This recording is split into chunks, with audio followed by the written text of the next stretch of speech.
I did have the opportunity to return from a trip this last week to visit my grandchildren in Austin, Texas, and in Houston, Texas. And when I was in Austin, I visited my daughter and son-in-law and their 3 children, ages 5, 3, and 1. Their 5-year-old daughter is a cheerful, outgoing little girl. She speaks her mind without much filter, as many children do. She lets you know what she's thinking. On the first day of my visit, I gave a couple of children's books as a present to the 5-year-old and the 3-year-old. Before departing a few days later, I offered my 5-year-old granddaughter the choice of 2 activity books. One coloring book and one was a little activity book that had different colors and types of paper designs. And I could almost see the wheels spinning in her head as she was trying to decide which gift to prefer. And she knowing that the other one would go to her 3-year-old sister.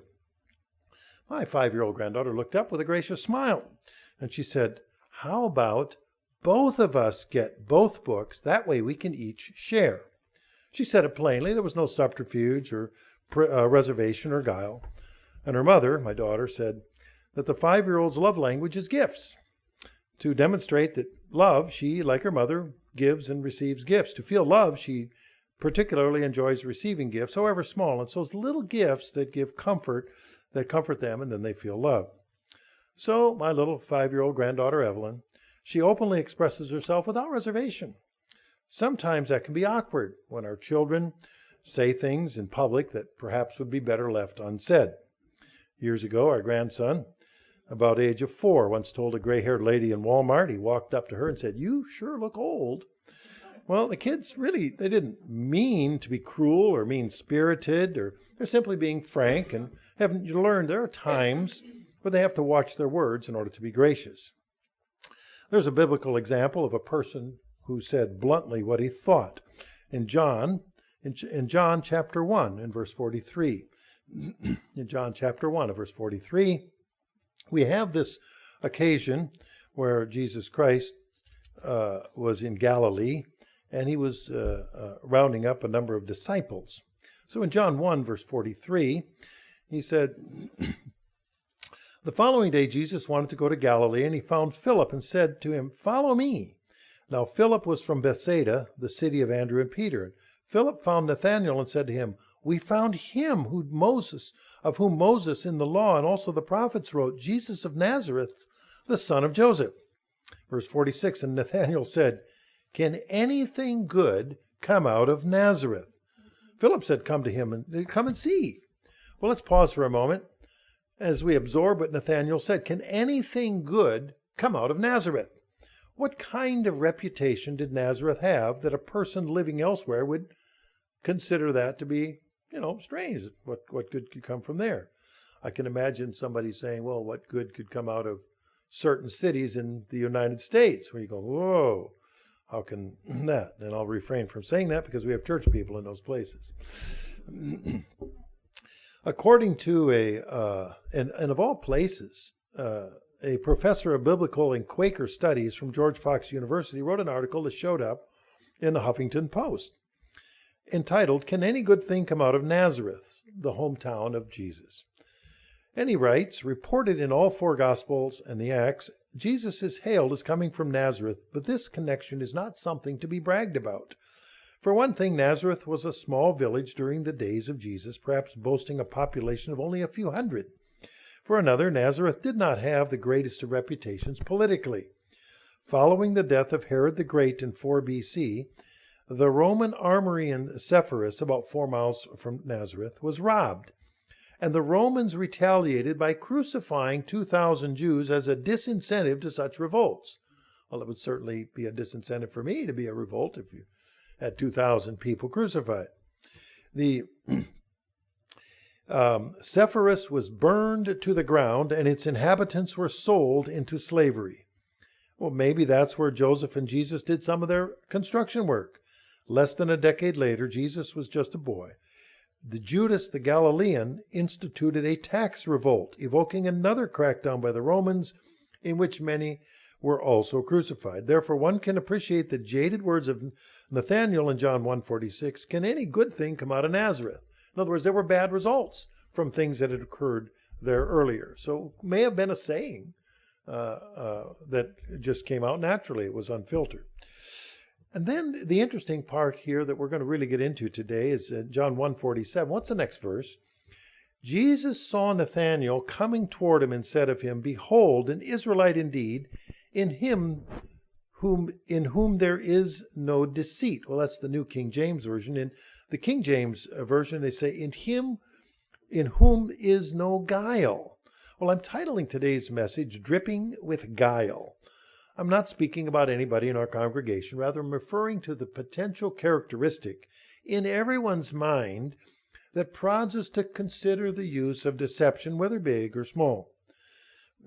The only person on a quick reference that I found referred to as without guile is this reference in John 1:47 about Nathanael. Therefore, it's reasonable to conclude that the use of guile or deceit is a common characteristic among mankind. Imagine the Creator saying, here's one who's without guile. I mean, it was so significant that it was different from everyone else. And accordingly, we should be on the guard against guile creeping into our lives from within or without, especially as we approach the coming annual holiday of Pentecost. According to Strong's Exhaustive Concordance, the Greek word 1388 means subtlety, deceit, guile. In law school, we learned that there are two components to a crime, as recognized under common law. Common law is that law that is publicly acknowledged for the past several thousand years. I mean, everybody knows that murder and theft are generally regarded as criminal acts. And there are two components to compose a crime. The Latin phrase is actus reus, which means the deed itself, the element of the crime. What is the act? And without the deed, then you can't prove the crime. There's got to be a deed. And then there's the second component of the crime, and it's called mens rea. That's the mindset of the criminal actor, the evil thought then that perpetrated the deed. And those two have to go together to be proved that it's for a criminal to be declared guilty. So there may be a bad action that occurred without evil intent, and the bad action but may have simply been an accident that wasn't intended. The U.S. Supreme Court has used a term to describe guile as having malice aforethought, the evil thought that precedes an action. We have the example of a criminal mindset in Exodus 21. In Exodus 21, in the King James Version, if a man comes presumptuously upon his neighbor to slay him with guile, thou shalt take him from mine altar that he may die. The New King James is a little smoother. But if a man acts with premeditation against his neighbor to kill him by treachery, you shall take him from my altar that he may die. Of course, so they're using the word guile or treachery here interchangeably. Well, there's a different penalty for a bad action if the bad action was prompted by guile as compared to being an accident. And we can read that in other parts. My purpose isn't to get into that today. But in John 1:47, we read that Christ said that Nathanael was an Israelite who had no guile. He didn't presume any bad actions.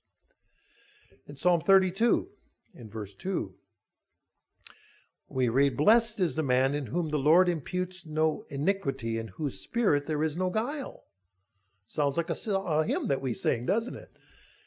In whom there is spirit, there is no guile. Well, just as there is a legal example or principle of mens rea, the guilty mind, that must be determined in a criminal case, so there is a discerning of the use of guile or deceit in everyday living. So what are we to do? And it says in Psalm 34, it's not just the thought. In Psalm 34, verse 13, in the King James, it says, "Keep thy tongue from evil, thy lips from speaking guile."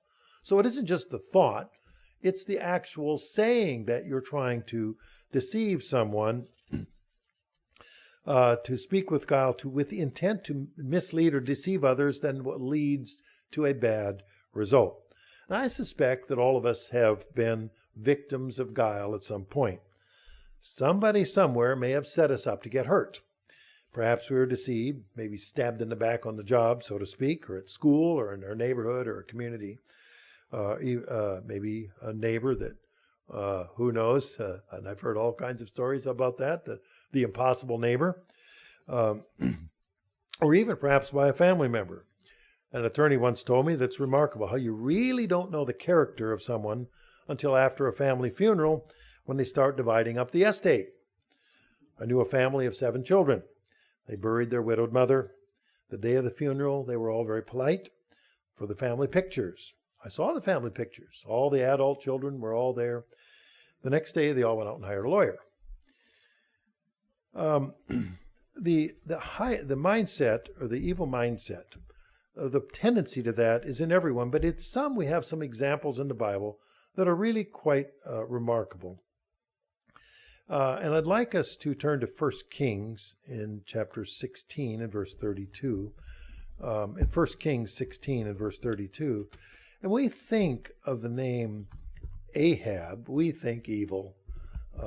That's pretty standard. We think Ahab, well, he was an evil king of the northern 10 tribes of Israel that broke away from the United Kingdom. In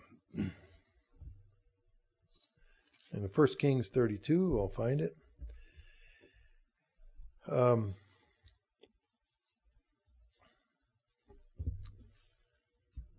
And maybe I'm in the wrong verse here. We'll get there.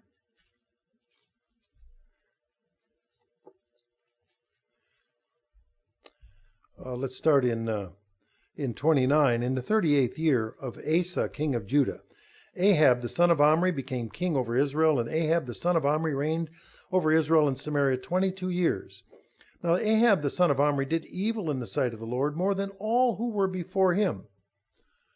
This is not something you want said about you, doing evil more than all the people that came before you.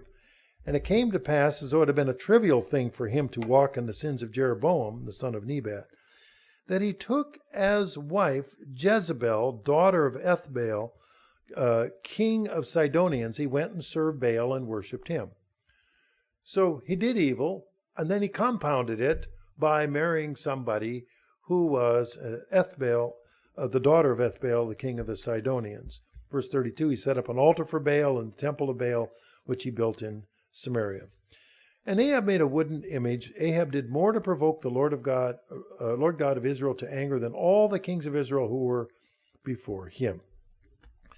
So we get the sense here that we're not dealing with a kindly neighbor. So now I want to look at this concept of guile. Because King Ahab rejected the God of Israel.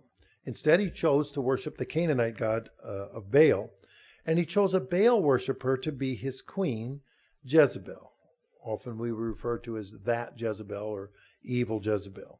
Well, what did Jezebel do that was just so terrible? I mean, can't we just all get along and people can believe what they want on one hand, and well, that doesn't necessarily make them a bad person just because they have a different belief or mindset. Well, we can move to chapter 18 in 1 Kings. In chapter 18, in verse 2, and we're going to break into the story here. We'll give a little bit of background here. Because remember that Ahab and Jezebel were Baal worshippers and trying to get all of the northern tribes of Israel to worship Baal. And Jezebel had her own special religion and priests to Baal. And in order to be able to, and this is what totalitarians do, if they want to get everybody to believe like they do, they want to destroy the opposition. Get rid of anybody who doesn't agree with them. That mindset is still true today, all over the world. Get rid of those people, block them if they don't think like you do. And if they're a totalitarian or a dictator, then they have some power to do so.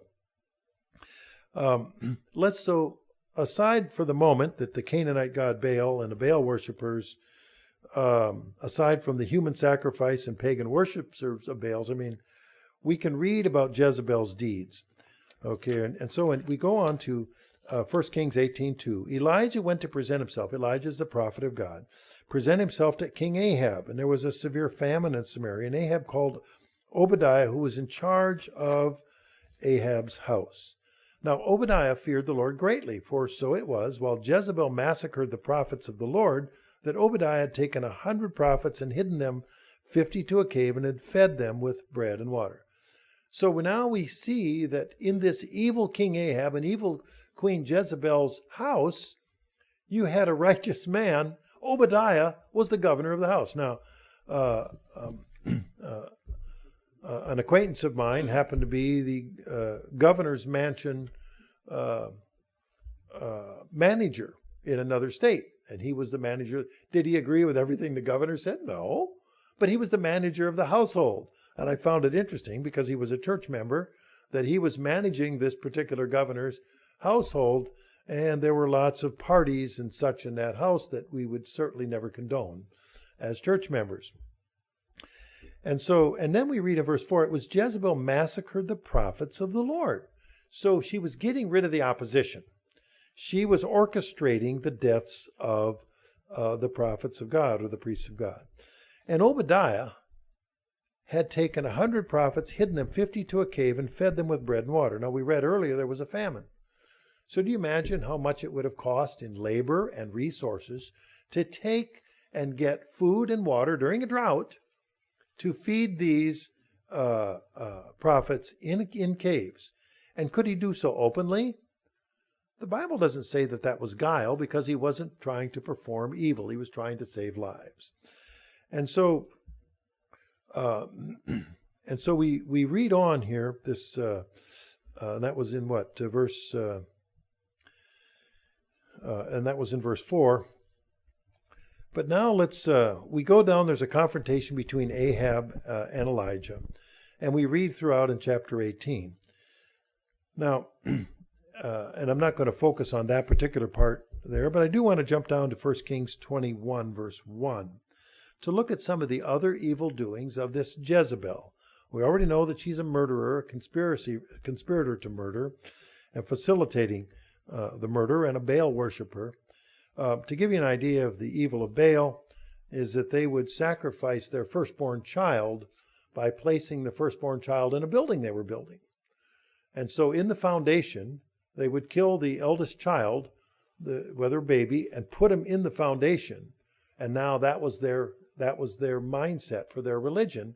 And then they would build the building up so the building would have a foundation of their firstborn child. It's really a satanic device where Christ being the firstborn, the church being the firstborn. You want firstborn? Yeah. You want to build your church with the firstborn?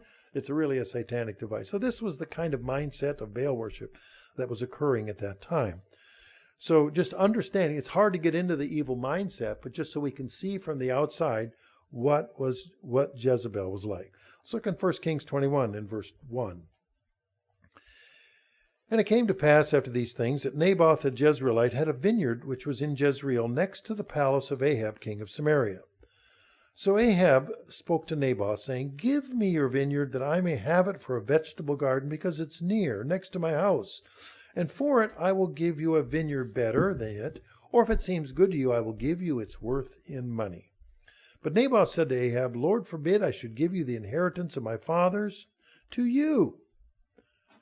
So Ahab likely was looking out over the neighbors as he's from his palace walls, and looks over and says, I really like that. We do have a commandment about that. It's called coveting, that God has emphasized to us. And so Ahab says, I really, really like that. So what do you do first? Just go ask, right? Well, that's what we all do when we want something that's not ours. We should ask, right? And so Ahab went and asked. Now, why would Naboth say no? He said, okay, make me a deal. Let's make a deal here. And why didn't he do that? Well, if you go back to the time when the children of Israel came out of Egypt, and after 40 years in the wilderness, they moved into the land of Canaan, and God, city by city, gave them the entire land, and the land was divided up amongst the tribes. And then the land Sabbath and the 50-year Jubilee was established, and said at the end of 50 years, if your family falls on hard times and they sell the land, it reverts back to the original family. And my purpose isn't to go through that today, but just know what his thinking in Naboth said, why am I give up the inheritance of my family? I don't want to sell the inheritance. I'm not going to do that for my lifetime. Because most of us, if we make a deal, we don't get another chance 50 years. We won't get a chance 50 years later. So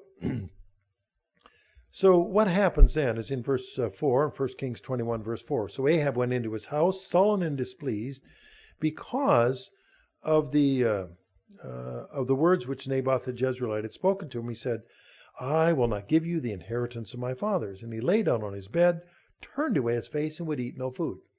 So he was bummed out. He was discouraged. Oh no, he had been coveting this property, and now he was beside himself. Well, the guy isn't going to release it. But Jezebel, his wife, came to him and said, why is your spirit so sullen that you eat no food? Verse 6, Ahab said to her, because I spoke to Naboth the Jezreelite and said to him, give me your vineyard for money, or else if it pleases you, I will give you another vineyard for it. And he answered, I will not give you my vineyard. Then Jezebel, his wife, said to him, you exercise authority over Israel. Arise, eat food, and let your heart be cheerful. I will give you the vineyard of Naboth the Jezreelite. Now notice what Jezebel did. Verse 8, she wrote letters in Ahab's name, sealed them with his seal, and sent the letters to the elders and nobles who were dwelling in the city with Naboth. She wrote in the letters, saying, proclaim a fast, seat Naboth with high honor among the people, and seat 2 men, scoundrels, before him, to bear witness against him, saying, you have blasphemed the God and the king. Then take him out and stone him, that he may die. Now, what would happen if you got such a letter in the mail from your governor or your overlord of some sort in the government? I would be very uncomfortable with that, because if that's happening to Naboth, am I going to be next? But apparently, we read on verse 11, what did the men in the city do? Verse 11, so the men of his city, the elders and nobles who were inhabitants of his city, did as Jezebel had sent to them, as it was written in the letters which she had sent to them. So they got together, they conspired to set up Naboth. Verse 12, they proclaimed a fast, seated Naboth with high honor among the people. 2 men, scoundrels, came in and sat before him, and the scoundrels witnessed against him, against Naboth, in the presence of the people, saying, Naboth has blasphemed God and the king. Then they took him outside the city and stoned him with stones so that he died. Then they sent to Jezebel, saying, Naboth has been stoned and is dead. Do you see that Jezebel was involved in anything? Her name doesn't show up on anything. There's a letter from the king, signed or sealed on the king's seal to important people. And the king had ordered this. Doesn't say that Jezebel was doing it, but she orchestrated it. Verse 15, it came to pass when Jezebel heard that Naboth had been stoned and was dead, and Jezebel said to Ahab, arise, take possession of the vineyard of Naboth the Jezreelite, which he refused to give you for money, for Naboth is not alive but dead. So it was when Ahab heard that Naboth was dead, that Ahab got up, went down to take possession of the vineyard of Naboth the Jezreelite. So we have this mindset. We could fairly well say this is the epitome of guile, of deceit, depriving someone of their life, their legacy for their children, their property, and their good name, destroying everything about Naboth. And somehow these words are preserved for our benefit to show the nature of guile, how it can be so damaging. If we, of course, it had a bad result. If we read on in 1 Kings 21 and verse 23, the prophecy about Jezebel. And concerning Jezebel, the Lord also spoke, saying, the dogs shall eat Jezebel by the wall of Jezreel. They shall eat whoever belongs to Ahab and dies in the city, and the birds of the air shall eat whatever dies in the field. But there was no one like Ahab who sold himself to do wickedness in the sight of the Lord, because Jezebel his wife stirred him up. And he behaved abominably, following idols, according to all that the Amorites had done, who the Lord had cast out before the children of Israel. And that was hundreds of years before. So we have this, and of course it followed up that Jezebel did in fact die and was cast out, and there was a result. But I want to give this example of Jezebel because that is the epitome of guile, some kind of deceit, treachery that went on to induce other people to commit that kind of treachery. The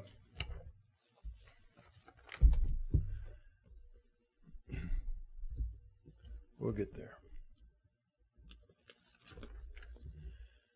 But that's not the only example we have in the Bible. You know, there's an account. Now, that was in the northern tribes. And if we go to 2 Kings, in 2 Kings 11, we were in 1 Kings. Let's go to 2 Kings 11. And we can read about Ahab's daughter. You've heard the saying, the apple doesn't fall far from the tree? Well, we look at 2 Kings 11, and we go to verse 1. We have a woman named Athaliah, who was arranged a marriage with the king of Judah, so that her son, Athaliah's son, was a king. Ahaziah was a king of Judah, and he died. So what did the mother do? This is Ahab's daughter.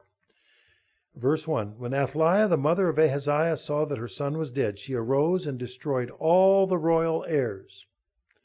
You know, this is not uncommon.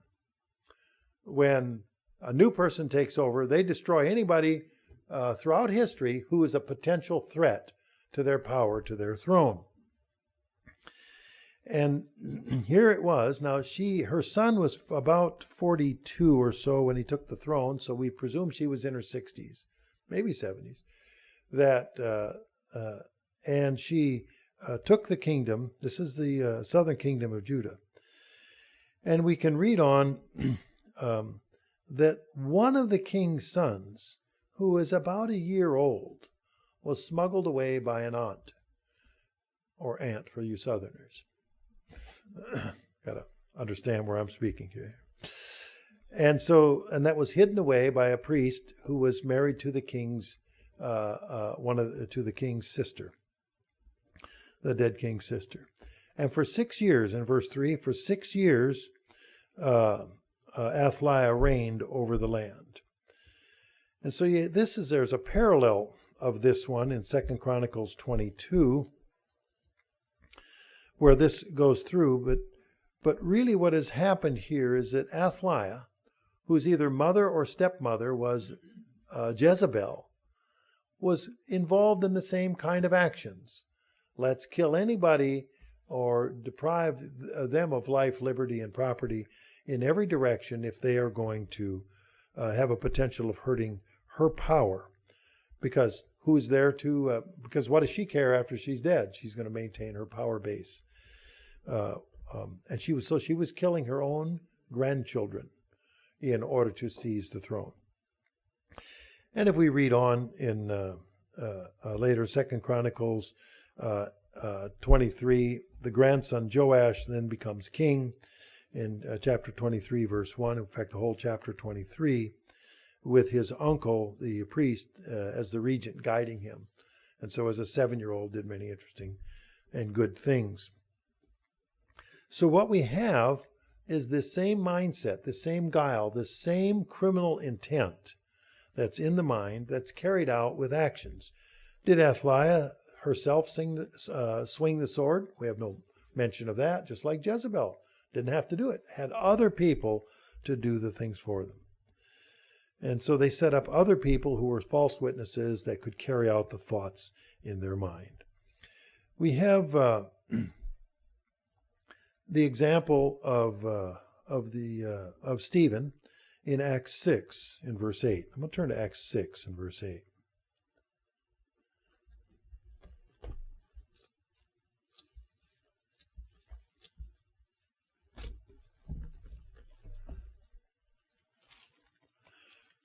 Now here was a deacon who was speaking out, and of course everyone then was newly converted, and wishing that everybody could know and understand and think as they do. We all do, because how much nicer life in the world would be if everybody would follow God's laws, and they had this history, this understanding of the history of the purpose of God. So if we turn to Acts 6, let's start in verse 7. And the word of God spread, and the number of disciples multiplied greatly in Jerusalem, and a great many of the priests were obedient to the faith. And Stephen, full of faith and power, did great wonders and signs among the people. And there arose from some from what is called the synagogue of the freedmen, disputing with Stephen. And they were not able to resist the wisdom and the spirit by which he, meaning Stephen, spoke. Verse 11, they secretly induced men to say, we have heard him speak blasphemous words against Moses and God. And they stirred up the people and the elders and the scribes, and they came upon him and seized him and brought him up to the council. Verse 13, they also set up false witnesses who said, this man does not cease to speak blasphemous words against this holy place and the law. For we have heard him say that this Jesus of Nazareth will destroy this place and change the customs which Moses delivered to us. And all who sat in the council looked steadfastly at him and saw his face as the face of an angel. Presumably there was a glow about him, as we read in other places. So there are people who didn't like what Stephen was preaching, which was the gospel of Jesus Christ, the coming kingdom of God. And so they were going to fight against him. So what did they do? They couldn't get real witnesses, so they had to round up false witnesses in order to stir up the people. This is, again, the epitome of guile, the mindset, the criminal mindset that says, well, we can't do this without lying, cheating, or stealing. And so that's what they did. Stephen wasn't the only one. Of course, he was condemned and stoned. Let's turn then to Matthew 26, verse 59. Matthew 26, verse 59. We have these examples recorded for us, so we can recognize the guile. In chapter 26, verse 59. This is a time when Jesus Christ was the betrayal, the night before his crucifixion. And he was being taken at the garden that he was praying in with the disciples. And in verse 59, now the chief priests and elders and all the council did what? Sought to see if he was innocent? No.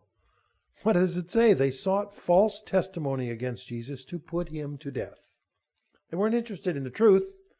They were interested in finding false testimony to put him to death because they felt threatened. And so, verse 60, but they found none.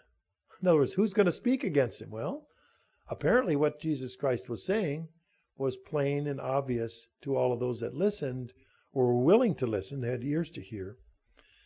And they didn't find any willing witnesses. Even though many false witnesses came forward, they found none. In other words, none that would really be convicting. But at last, 2 false witnesses came forward. They found 2 people they thought maybe we can go with. And so you have here this recording that says we have false witnesses. So if we have false witnesses against Stephen, who was preaching the gospel. We have false witnesses against Christ, who was then crucified. We have false witnesses against Naboth over his own property and trying to secure himself and his legacy, and was destroyed. What makes us think that there won't be false witnesses against us? These sorts of things arise, and they come due. And it's been around for a long time. Guile begets violence, and we have an example of that in Genesis 6:13. In Genesis 6:13, in the New King James, it reads, the end of all flesh has come to me, for the earth is filled with violence through them, and behold, I will destroy them with the earth.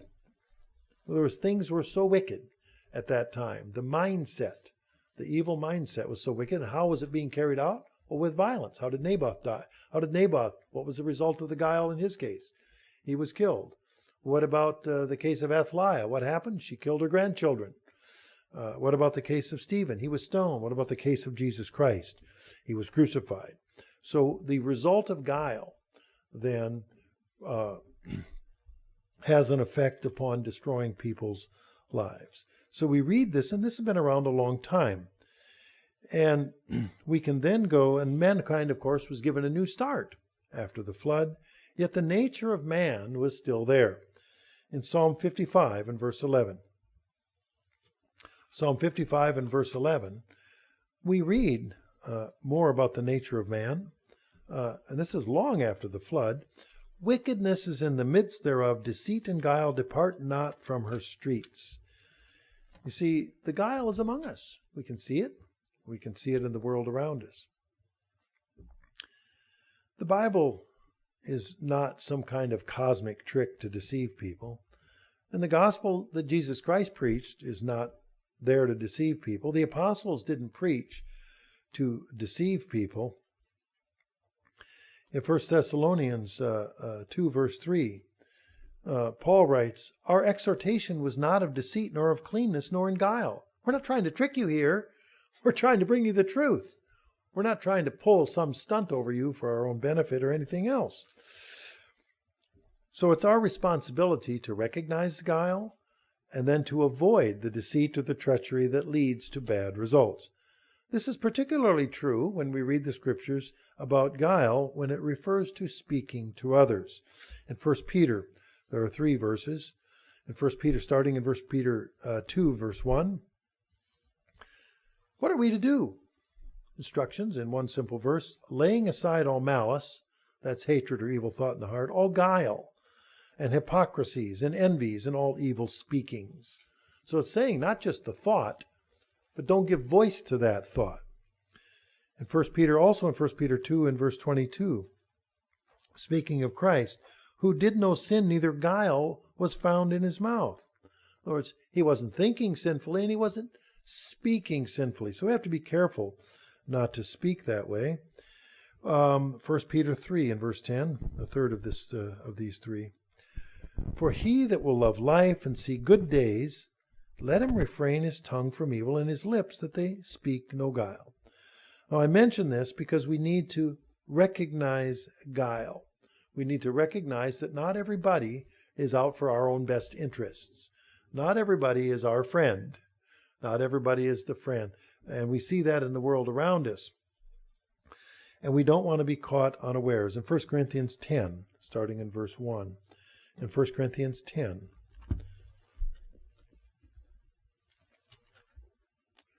There's an interesting word that's used.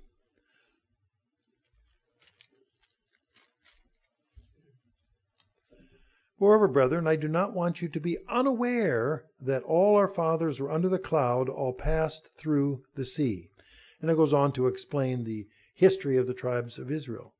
Don't be unaware is the message here. Recognize our history. Recognize the history of the people of God and where they've come and where they're going.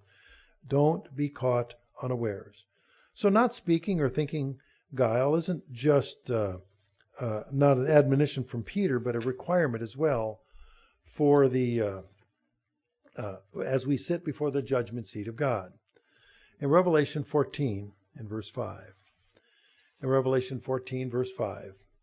And here's a description of people that are sitting before the judgment seat of God and approved. And what do we read? And in their mouth was found no guile, for they are without fault before the throne of God. Potentially everyone is capable of thinking and speaking guile, using treachery to enhance power and prestige, and each of us have that potential in our own small world. So the message here about guile, about Nathanael, in an Israelite in whom there is no guile. Let us be clear-minded to watch our thoughts and our speech so that one day it can be said of us, it was said of Nathanael, there goes an Israelite in whom there is no guile.